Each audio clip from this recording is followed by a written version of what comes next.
Hello and welcome to Transforming Tomorrow, the podcast from the Pentland Centre for Sustainability in Business here at Lancaster University Management School. I'm Paul Turner. And I'm Professor Jan Babington. In today's episode, we're turning to India and exploring the topic of food security, how it threatens democracy, and how we can learn from Indigenous Indian communities.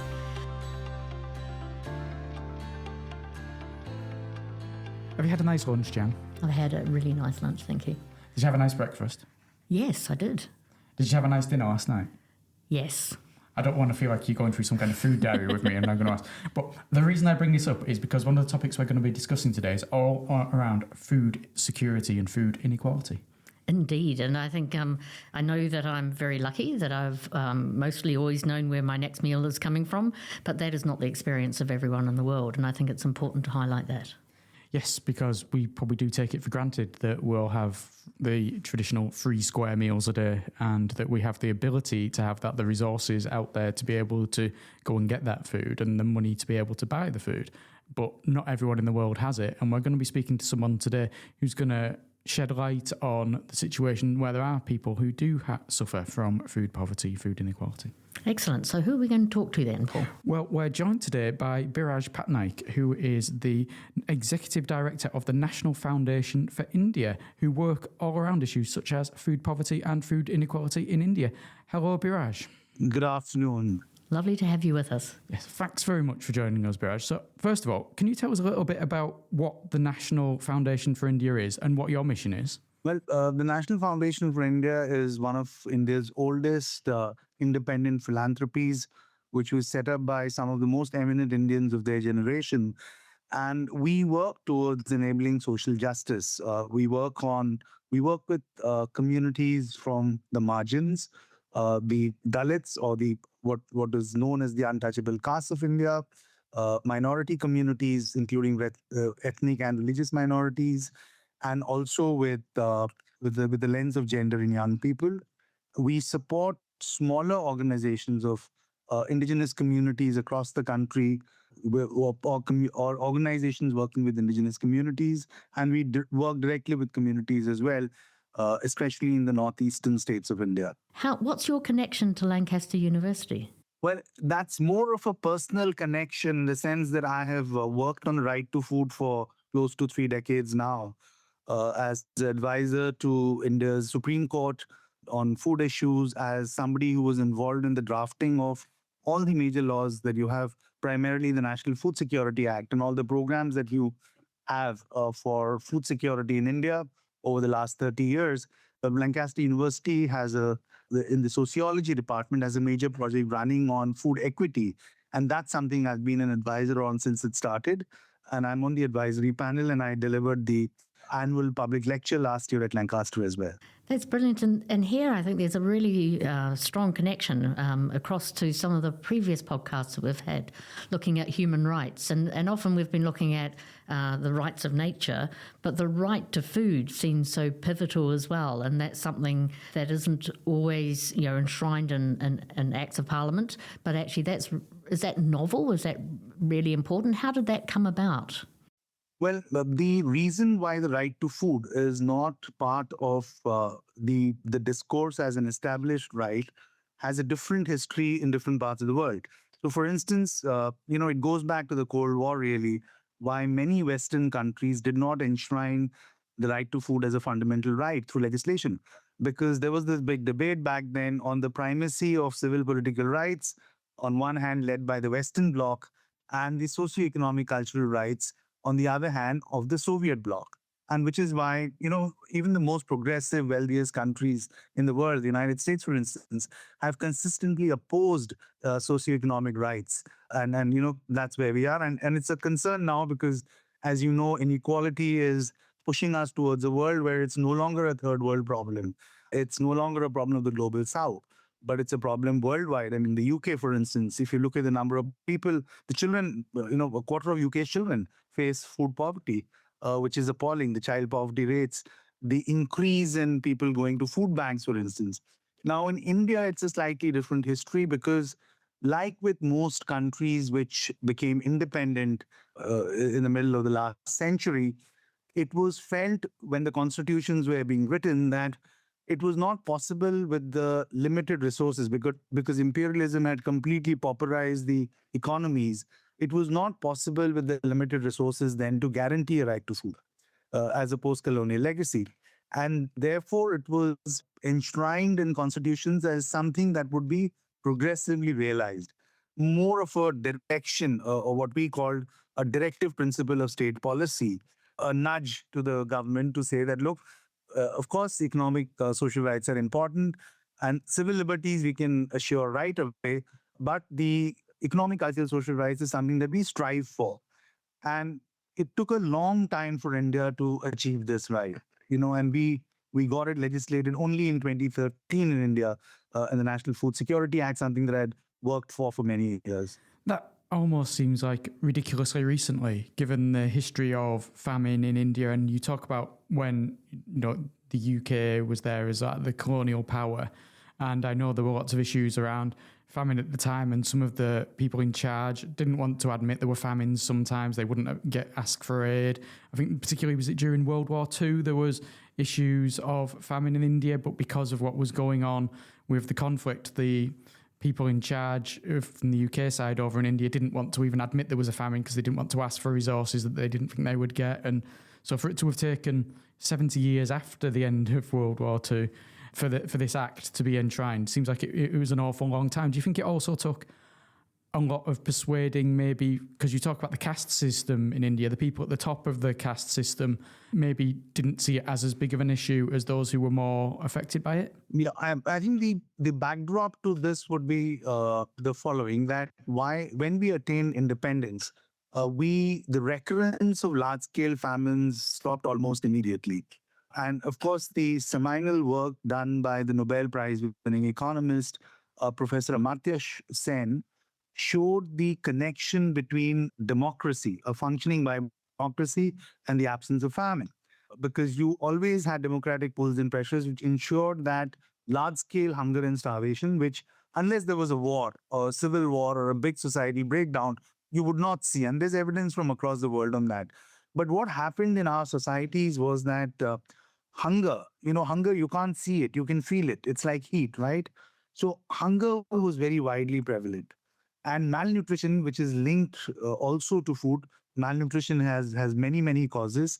But one of the primary causes of malnutrition is food, the absence of it, or overnutrition, which is now again a big problem in the West, which is because of excess consumption of food. That not only remained, but it was also increasing every decade. We were not successful in our battle against hunger for a very long time. And what you had was isolated instances of what are called starvation deaths, that literally somebody starving to death in a community where these are isolated cases. It's not the entire village being impacted, but a section of the people. And of course, that's linked to caste and gender, because the caste system is the oldest institutionalized system of oppression that still exists. People who are born into a lower caste do not just have the economic means to attain food, but they do not have the social means either. They don't have the networks. They don't have the support systems that poorer people from higher castes or better off castes have. And therefore, the recurrence or the incidence of hunger and famine, hunger and malnutrition in these communities is much higher. And the same goes for indigenous communities as well. Yeah, it's interesting, isn't it? Because it might not be classed as a famine, but there's still that food insecurity, and there's the people who are suffering malnutrition. And famine is the word that really captures the imagination around this issue.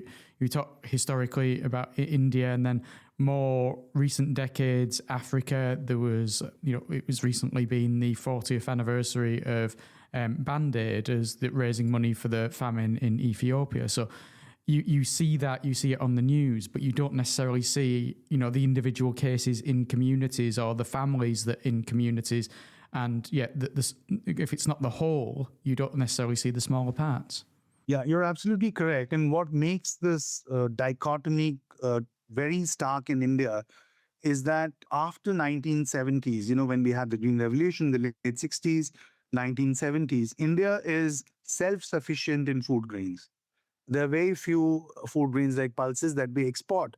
In fact, India is a net exporter of food for decades now. And when the right to food issue in India really came up in the late 90s, the warehouses of the Food Corporation of India, which is the government's official, the body that purchases or procures food grains from farmers, they were overflowing. You had food grains rotting in the warehouses. And to give you an idea of how much it was, in the year when we went to the Supreme Court, the People's Union for Civil Liberties, because in India, of course, the right to food started with a court case in the Supreme Court when activists went and said that this should be a fundamental right because the right to life is a fundamental right and you can't live without food. So it goes without saying that food, the right to life is a right with dignity. It's not an animal existence, so to speak. And at that point in time, when the People's Union for Civil Liberties, which is India's leading human rights organization, took this matter to the Supreme Court, we had almost 70 million tons of food grains in our warehouses. And the economist Jean Drèze had estimated then that if you put one bag of wheat or rice that was in our godowns over each other and stack it up, you could go to the moon and come back halfway down, right? That's the kind of food that was in government godowns, and the state was refusing to release it to people or give the food grains at subsidized prices through a public distribution system and so on and so forth. So that's why the stark contrast of what is there with the state, the resources available. India was not Africa. We were not net food deficit. We were not a Malawi, or we were not a Kenya, or we were not a Sudan that was impacted by wars, or we did not have any large-scale civil wars. So therefore, it was all the more unconscionable that the hardest lesson a mother in India would have to teach her child in in this day and age is the lesson of how to sleep hungry. And that's a very hard lesson for any mother to teach her child. And that is what was happening back in the day, 25 years ago, when the case was filed in the Supreme Court. And of course, nothing stands alone and everything's connected to everything else. So I wonder if you could talk through for our listeners how food security, poverty, and then more sustainable flourishing and sustainable living links together. So that's a very interesting question, Jan, because you really hit the nail on the head in so far as the link is concerned. And I would only add, as I said earlier, in the Indian context, poverty not just as an absence of resources, but also look at it slightly differently because we have caste and gender discrimination, which and in South Asia in particular, in terms of gender discrimination is really worse in the world. There are three aspects to food which are impacted when you are poor. One is the access to food. You may not have access physically to food. Second is availability. You may have the means to access the food, but you may not have availability because of macro factors. You may have money in your pocket, but there's no food available. And the third is you may have both. You have access and you have availability, but you don't have the ability to absorb the food because if you're ill, if you have an infection, if you have diarrhea, then you are not able to absorb the food or the nutrients that come with the food. And all of these are linked to broader social determinants, which is access to clean drinking water, access to quality healthcare, none of which is available to you if you are poor. So there were two Indias, really. I mean, there is an India which is where 18% of the national wealth is owned by 2,000 families, right? And that's the figure from 2024 as we speak. And its inequality is rising. India has more billionaires than most other countries in the world except China.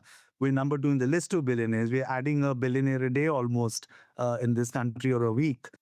So the challenge also is of climate today, which is we just with increasing temperatures, for instance, it impacts different communities differently. Inequality impacts different communities differently. It's the same in the UK, it's the same here.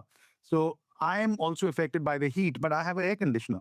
A laborer who's out there toiling does not have access to air conditioner. And therefore, the mortality rates or the possibility of a heat stroke of somebody laboring out there is much higher than it would be on me, even though we are exposed to the same temperature. And this goes for any climate-led extreme weather event. Every disaster has a differential impact, and the poor get impacted much more. And women amongst the poor, in particular, would get impacted worse. And I was very struck when you were talking about food security, and in particular that India exports food, because in the UK our level of food security is much lower, and my understanding of our government's food policy over many, many decades is that we're rich enough to buy it, and so they're not so exercised about growing their own food. So I wonder, with regard to climate change, how that's affecting the ability of India to grow food and to have that high level of food security and to be exporting food as well. The answer to that is that we don't know yet. We know that the extreme weather events are impacting local communities and impacting the food, the amount of food that's grown here. It's having a very drastic impact on production, right?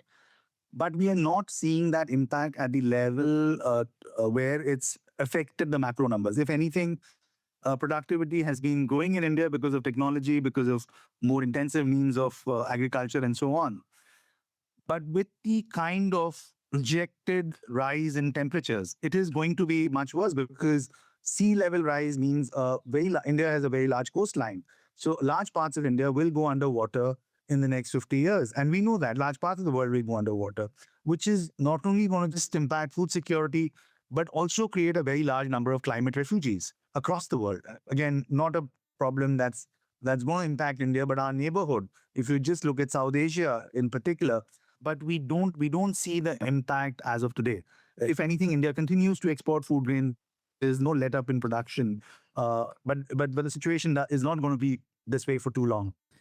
So in this context then, what does sustainability mean? Because obviously you're talking about the fact that it's not necessarily affecting you right now, but you know it will in the future. You know that there's going to be issues that come up.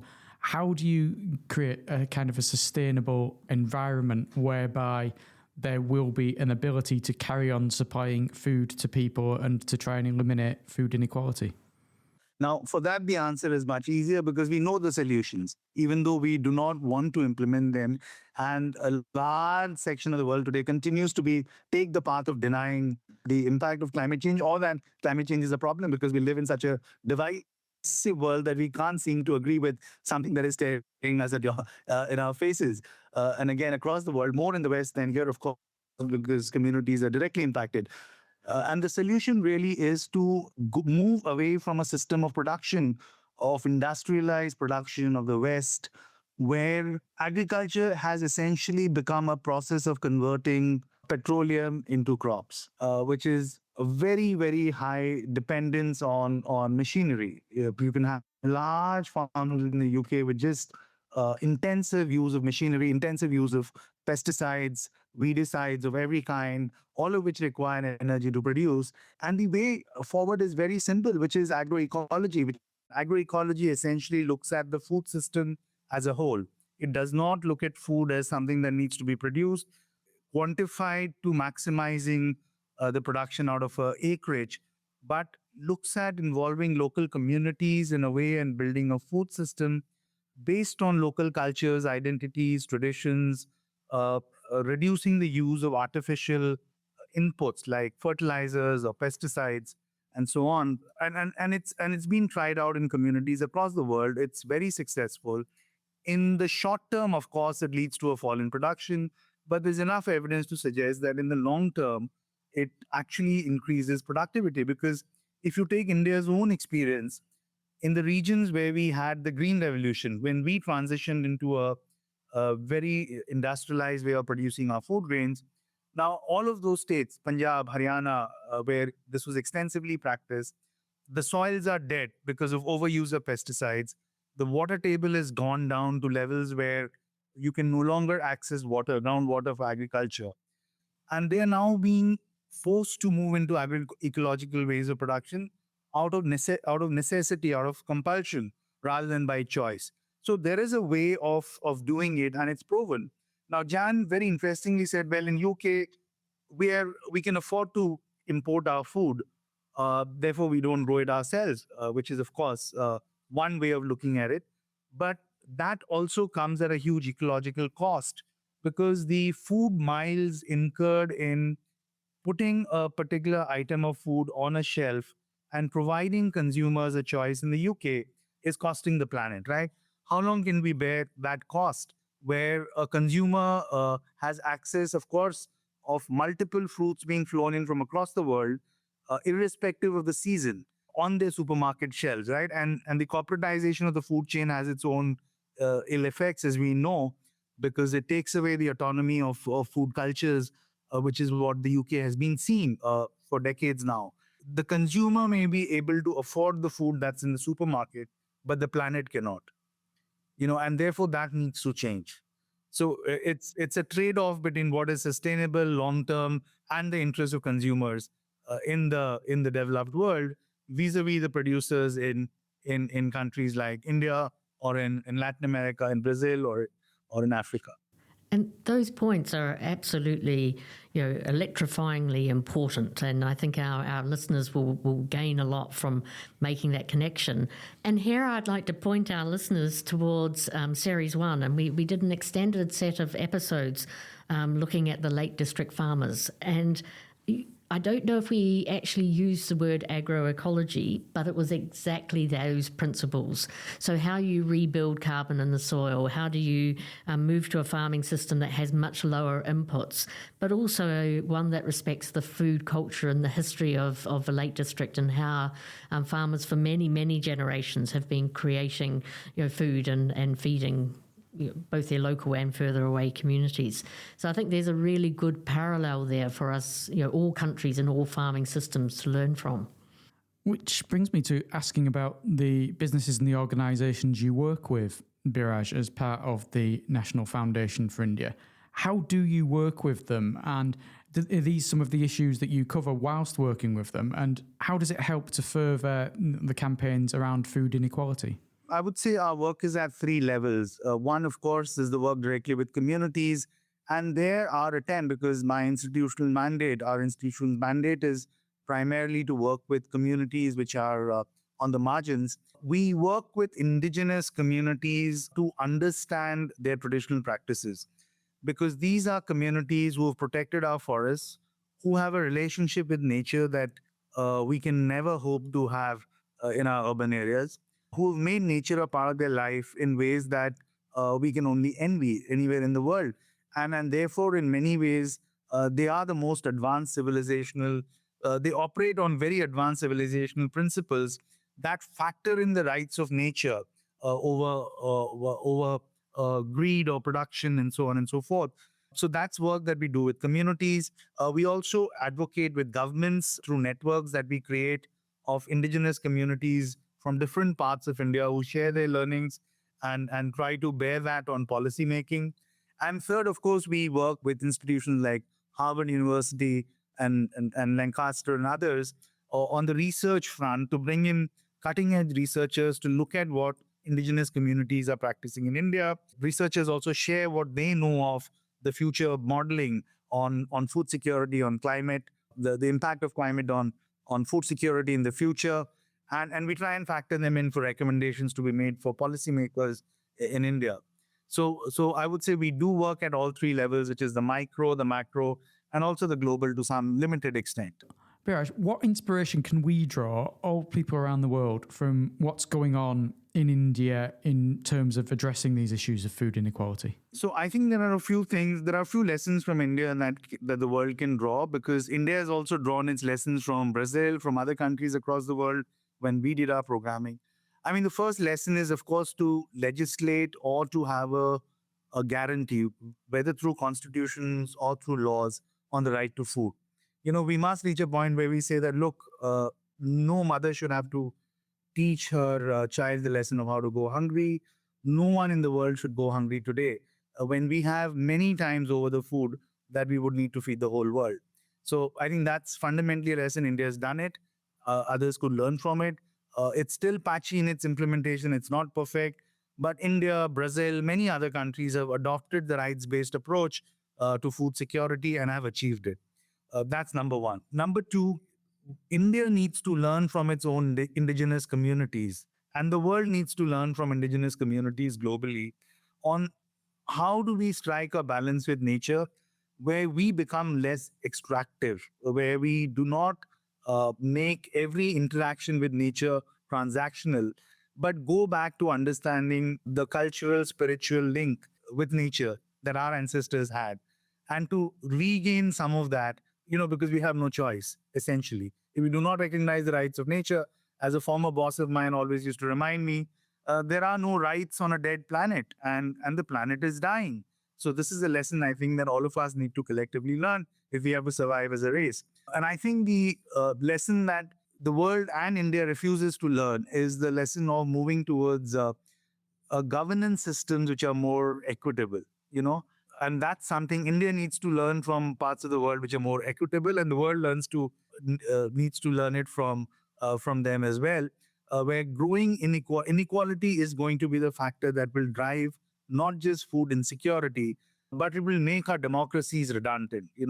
The threat to democracy across the world because of rising inequality, if we do not recognize the political risks of that, I don't think our political systems or the civilizational path, in a sense, that we are now taking of multi-party democracies across the world will survive. And we are seeing that. We've seen that in the UK with the push on Brexit. We have seen that with populist governments across the world now coming, right-wing governments who are using social media to undermine democracy, undermine our democracies. And even as I speak, we know what's happening in the UK on Twitter after Elon Musk's taken over Twitter, and the assault on British democracy that is being sought to be created, as indeed in France and Germany, in other parts. If we do not fix that as a global community, if we do not fix democracy, we won't be able to do that. And I would say the only answer to bad democracy is actually more democracy. The only answer to bad decentralization is more decentralization. So move from the global to the local, understand from communities, what they have been practicing for thousands of years, adopt it, take it to scale, and solve the problems that we need to solve urgently. We don't have a moment to lose. Biraj, thank you very much for joining us. That's been wonderful.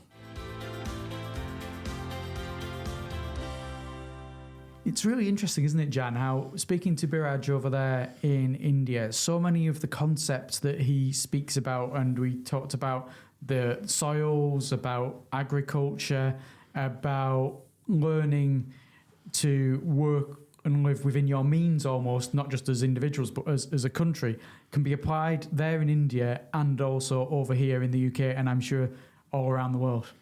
There are certainly very common themes, and I think that hearing that kind of those kind of messages, and including the one about like Indigenous people having been, sort of guardians and stewards of the natural world and learning from them is another really common theme. But I think within that commonality and placing it within India, there are things that makes it more impactful. So I took it as a complete punch to my gut about a parent having to teach a child about how to go to bed hungry. Mm-hmm. I mean, that's just unthinkable in my lived reality and the lived reality of many of our listeners. And if you really take that seriously, then it's really hard. That's hard to hear, I think. And yeah, for those of us who don't necessarily know that much about India, realising that the caste system as well is still a thing there. It's still such a big part of society, no matter how much people there and abroad might like to think that it's not anymore. And yet knowing that people in certain castes are suffering because maybe they're in that caste, it really is hard. I mean, I've got 2 children at home and I can't imagine having to teach them. I'm sorry, you're going to have to learn to sleep hungry tonight because we haven't got any food for you. And I think the other thing about looking at class, but also looking at both in terms of caste as well as economic situation, and well as gender, the intersectionality that affects equality or inequality, I think, came through really strongly as well. So oftentimes it's not a singular issue, but it's a combination of issues that lead to people being hugely disadvantaged at the margins. But also the positive side of it, Biraj saying that the solutions are already there. It's just a case of people taking that step and being willing to apply them. And he can see how that would apply in India, how that could apply around the world when he talked about, being able to go to a supermarket and pick up fruit at any time of the year because it's been flown in from South America, South Africa, Australia, New Zealand, because that global system is there that's thinking of convenience rather than thinking about the future of the planet. And then there was something else that he said quite early on, which I'd like to sort of bring to the fore again for our listeners, is that he referred to the economist Amartya Sen. And Sen is absolutely at the heart of some of the approaches in and around sustainability. And in particular, he looks at the capabilities to flourish framework. And so both internationally as well as within India, Sen becomes a really important part of thinking about solutions as well. And we'll make sure that in the podcast description, we give you some links through to resources on Sen if you're wanting to go further, because he's hugely important in this area. So what have we got next time? I don't know. You tell me. I've forgotten. I just like to ask you these questions just to throw you into a moment of chaos. I know who we're speaking to next time. Was I supposed to know? Fine. You're never supposed to know anything.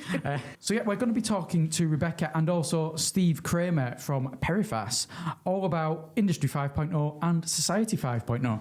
Society XP, Society 98, or whatever version of Society we're on at the moment. Yes, it does sound a bit like a computer program, but I think this is going to be really interesting because it's looking forward quite a bit to imagine what kind of society and economy we could build with sustainability principles. So I think it's going to be really cool. Until then, thank you very much for listening. I'm Paul Turner. And I'm Professor Jan Babington.